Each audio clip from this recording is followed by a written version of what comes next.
Hi, thanks for joining us for the Family Plot, Gardening in the Mid-South. I'm Chris Cooper. Winter cover crops are a great way to build up your garden soil in the winter. Also, boxwood shrubs are popular in the landscape. Today we're going to talk about them. That's just ahead on the Family Plot, Gardening in the Mid-South. Production funding for the Family Plot, Gardening in the Mid-South is provided by the WKNO Production Fund, the WKNO Endowment Fund, and by viewers like you. Thank you.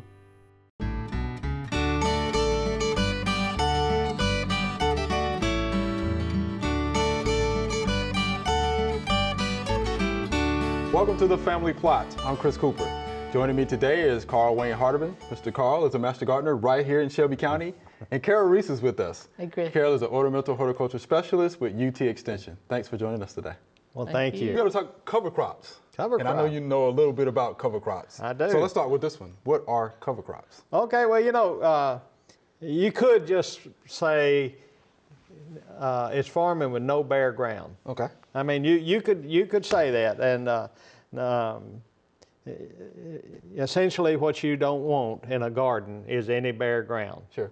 So then why do we need to plant the cover crop?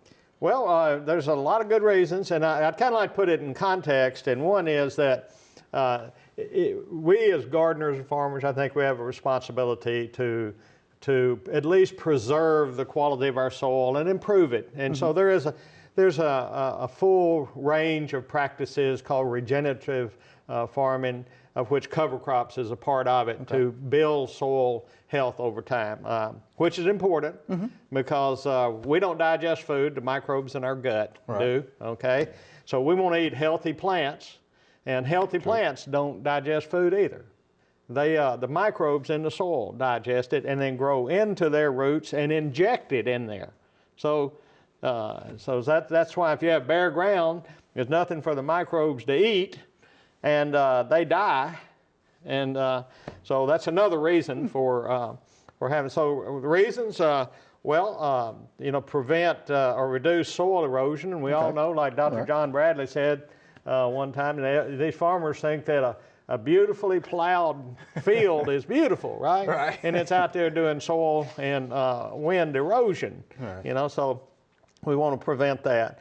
We want to reduce compaction by improving tilth. And essentially what we're trying to do is, there was a quote this morning by a friend of mine that said, it's not really how much rain you get, it's how much you keep. So if you have a cover crop on there, you're retaining much more of the moisture. And if you look on the side of the road, how green all those plants and trees are, because they got good soil structure and all these things. And others, you're increasing soil health and fertility. And essentially, you're feeding the microbes in the soil. And that, and others, you're increasing soil structure, such as porosity. As this year's crops die, they leave little, the roots decompose, leaving little air and water channels, which is a good thing. That's good. And frankly, a lot of plants produce or scavenge nutrients. So what kind of cover crops, can we use? Well, just about garden? anything. Like if you're, it depends on whether you're trying to do this in the summer or spring, fall, winter. Right now, we're kind of talking about winter. Right. So something that grows during the winter. Things like greens, turnip greens, rutabagas, and so forth. My Hakurei turnips that grew all last winter, this spring, I'm still pulling them up. They're still great big white turnips. Of course, we didn't have a winter. Annual ryegrass, winter wheat, and stuff like that. When y'all were talking about, last week about chickweed, how do you get chickweed? Well, it just depends on how, in the spring, how late can you wait before you start planting? Well, if you plant a good thick rye or winter wheat, it'll choke out the chickweed. So you can do it organically without spraying anything. Then like I said, various grains, various legumes, clover, vetch, peas, even, I don't know if it'd be a cover crop, but I grew fava beans last winter. Fava beans like cold weather. So So anyway, always trying something, right? Always trying Experimenting about something, right? Hey, you're a master gardener. You got to do that. Everything's an experiment, no That's right. failures. That's right. And I guess somebody's probably thinking, hey, aren't some of these weeds that are out here considered to be cover crops? Why not? Yeah. That's what I feel Why can they like. be? And I'd rather have chickweed there than bare ground. That's right. Because you just the mentioned Land, about the Land Institute, West Jackson, is growing grains in prairie grass that has 231 species of plants in there. That 230 of them are weeds. You know. I see. There you go. It's soil How do you define diversity. a weed? Right. Yeah, That's right. That's right. A weed's something that's hard to pull up. Okay. And we're pretty much the one that defines it as a weed. Right. If you're gardening for wildlife, they're like, please, please leave the weeds. That's right. That's right. That's Let true. me ask you about the legumes. So why are legumes important as Okay. a cover crop? All right. Because folks hit it all the time. Yeah. So why? Oh, well, Mr. Chris, the answer is they fix nitrogen out of the air into the ectomycorrhizal fungi that grow on the side of the roots. Okay. And they take the nitrogen out of the air and fix it to these nodules. And so it's in the soil. So you're getting free nitrogen. Free, okay. By the way, you know where now this is a rhetorical question, you know where most of the nitrogen comes from, and it's not that plant in Millington, but it's from lightning. Lightning, and that and the microbes, which are tiny enough to be able to break down larger molecules and separate from that. Well, let me ask you about this too, about the cover crop. So do we need to till those under or what? I Or would just like, leave them there? like I'm following one of my heroes, Dr. John Bradley, and somebody come up with a good reason to till. You know, somebody, and let's just start with, if you had roots on your plants, would you cut off 99% of the roots? You wouldn't, would you? No. Well, the root system on a plant, since it's been fed by all of this little fungus roots, is spread over a vast area. That's why it's able to pick up nutrients and water and everything from a wide area and grow into the plant. If you go out there and till, you're just cutting up all of that web that exists that feeds the plants. So that's good enough for me. There are other reasons. Okay. So you don't till it, you kill it and seed through it. You drill it. you know. Drill through Drill it. it. Right. Drill it. Yes, but you're going to have to do something to get the cover crop down to be able to do that, correct? Well, West Jackson doesn't up at the Land Institute, but yeah. Another one of my heroes, Stanley Wise, is county agent down in Union County, Mississippi. He's going to take a drill, an actual drill, and drilled holes in his garden and put drop that. them in? And you can mulch and kill your weeds, smother them down. You know, you don't have to spray. All right. Good stuff, stuff. man. We appreciate Yeah, it. I love appreciate it. that I love information, Mr. Carl. Good stuff.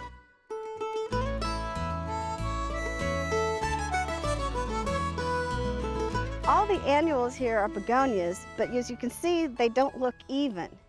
And one of the reasons is all annuals in the nursery are given growth retardants to help branch and keep the plant compact. And environmental factors are what causes them to grow or be stunted, like this begonia here. Nice and compact and blooming, but not filled in like it should have. And then you have other problems here of stem rot that has killed these first two begonias. And I'm standing here and there's water standing on top of the ground and I'm squishing.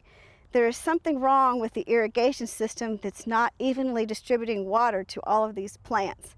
And some are way too wet and others have getting just the right amount of water to be nice and even. All right, Miss Carol, boxwoods. But before we start on that, singular or plural? Plural. I mean, the singular form of the word is plural. It's plural, okay. Yes. Boxwood. Uh-huh. Okay. I always wondered that, because I think Dale might have mentioned that to me a couple of times. So, all right. So let's talk a little bit about boxwood.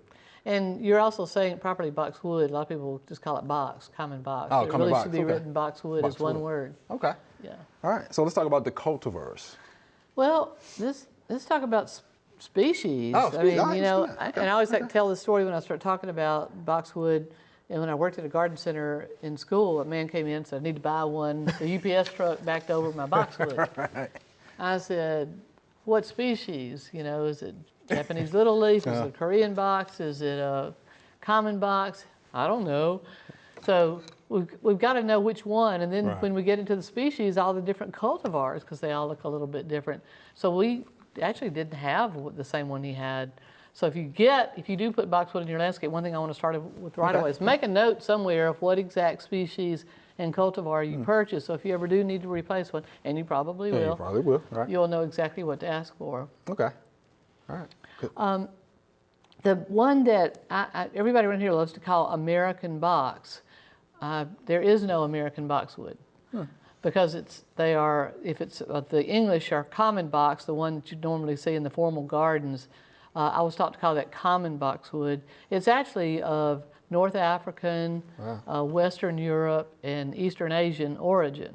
All of them are. I'm wondering if it got called American because it was so well used in the Williamsburg, colonial Williamsburg. It's a very popular plant. But common boxwood to me is a more proper name.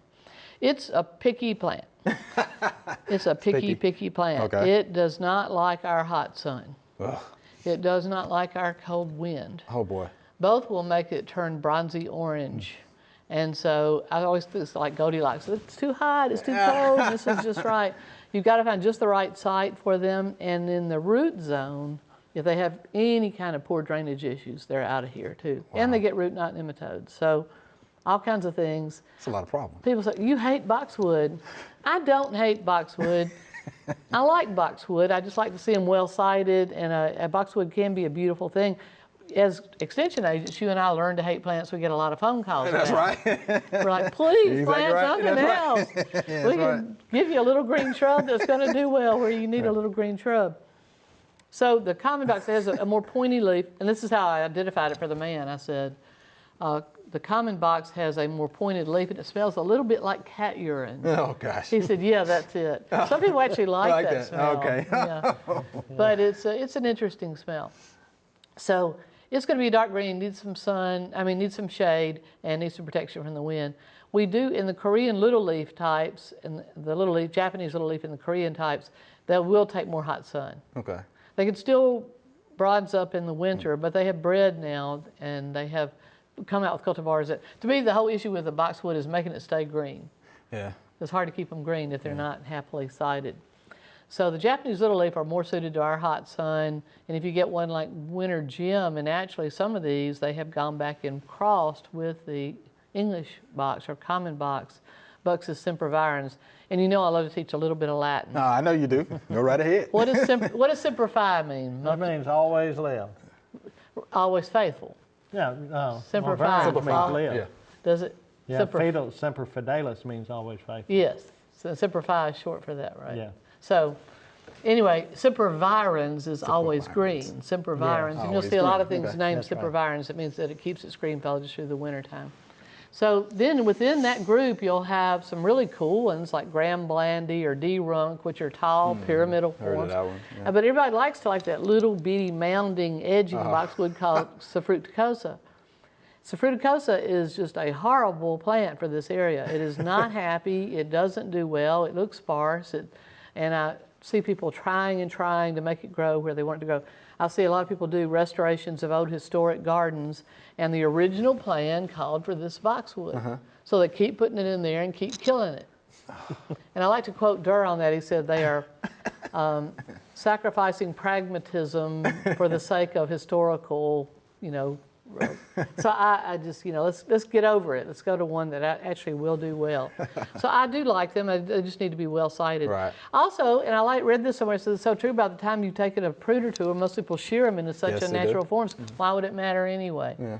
But I fell in love with them one day, wandering around the Ralston Arboretum. I found a collection that had been allowed to grow naturally, and nobody had touched them with their shears. And they're beautiful. They can be kind of frothy and weeping and all sorts of cool textures. So if you're going to put it in the hot sun, the message is go with the Japanese little leaf types or the Korean types, and you're going to have a lot better luck with it. I have one that's called Unraveled. It's actually a weeping boxwood that I've had in a pot for many years in the hot sun and the cold wind, and it's done beautifully. So you've got to find the right boxwood for the job. Okay. in So general. stay green. That's good. Yes. Okay. Now, Go ahead. I got time to talk about pruning Yeah. them because that's what people do badly. I was just about to say that because, yeah, we get more questions about pruning boxwood than anything else. Number one, don't prune anything. Uh-oh. Anything in the fall. All right. Oh, okay. After August, you should be through. Okay. If you prune anything after August, and a boxwood is a great example, and it has time to put out new growth, and that is extremely sensitive to frost. So you're going to get all those brown tips, and I see it happen over and over in the landscape, and we've got this horrible little burnt shrub because they pruned it at the wrong time. So if you do prune it at the end of winter, that's when you want to do it. End of winter. Right. Okay. All right. And you should properly prune it by going and doing what's called plucking. You go in and remove some of the growth. Don't shear it. You want to let light into it as best you can. Right. And that's going to keep it healthier and more But you know, dense. folks like to shear it. They like the meatballs right across the top. You know that. And you get this question a lot too. We got this giant old boxwood. What do we do to control the size? Can we cut it down? Will it leaf out? So what do you tell them? I give about half a 50-50 chance. That's what I It tell won't them. leaf out. It'll leave out. Yeah, leave out. There you go. Yeah, exactly right. You can reduce its size gradually over a few years by doing the plucking method. Reduce, allowing it to produce new growth in the interior until it's still a healthy plant. You can reduce its size. You just can't do it all at once. You can't reduce it all at once. Okay. All right. Well, we have a little time left. The American Boxwood Society. Yes, that all if about? you really love boxwood, and I do like boxwood. The American Boxwood Society is a great society you could join, learn all about the different cultivars and what does well. There's a splendid boxwood collection, as you mentioned, Dale Skaggs at the Dixon Garden and Gallery right here in town. And Cheekwood. Cheekwood also has a very good boxwood collection, and they often have boxwood meetings at Cheekwood if you want to join one of those societies and learn a lot more about boxwood. Right. And I'm pretty sure Dale can teach you a lot about pruning techniques. Oh, Dale's awesome with the boxwood. He's my go-to guy Yeah. for boxwood. No doubt. Absolutely. Yeah. All right. We appreciate the good information, Ms. Carol. All right, you much. thank you. All right.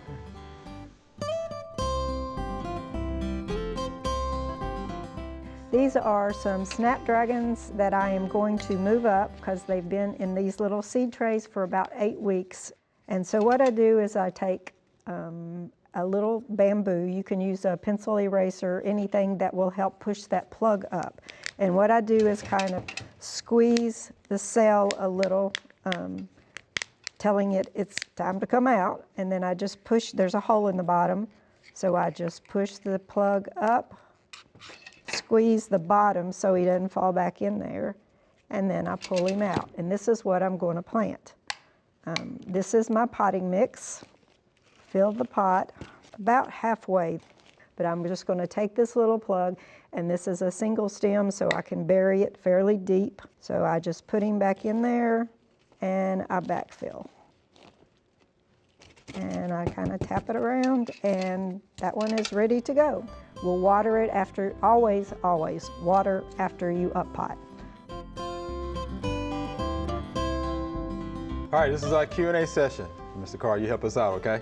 Okay. Here's our first viewer email. What should I have planted in my garden already for the fall and early winter? And this is from Leonard in Bolivar, Tennessee.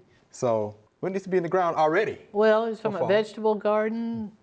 We don't know. We don't know. We don't but know. These could go either way. Okay. I'm a huge fan of the chards. Ah, Swiss chard, especially Beautiful plants, man. I like the those. rainbow lights I and like neon the lights, colors. ruby colored, orange, yellow, golden, and they hold up very well to White even locust. hard freezes. okay. So don't get any of that flowering kale, those flowering cabbages. Once we have a good hard frost, they're out of here. Right.